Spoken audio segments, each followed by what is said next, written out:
LB Nagar Srinivasa Nagar కాలనీలోని రవి శర్మ ఇంటిపై ముగిసిన ఎన్ఐఏ సోదాలు ముగిశాయి.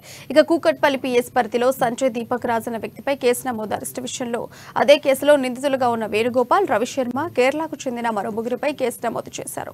రవిశర్మ మొబైల్తో పాటు పాత బుక్స్, 1990 కంటే ముందు ఉన్న ఫోటోస్కు చెందిన కరపత్రాలను ఎన్ఐఏ అధికారులు స్వాధీనం చేసుకున్నారు.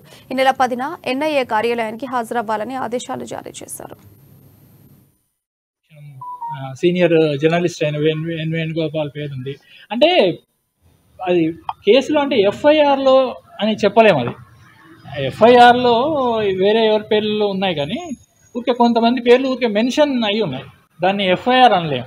అంటే ఇప్పుడు ఆయన సంజయ్ దీపక్ రావు తోటి మాట్లాడేటప్పుడు వీళ్ళ పేర్లు, అది కూడా నిర్దిష్టంగా సరిగ్గా ఏదో వీళ్ళ మీద ఏదో ఆరోపణలు ఉన్నాయని లేవు, కానీ అట్లా పేర్లు వచ్చినాయి.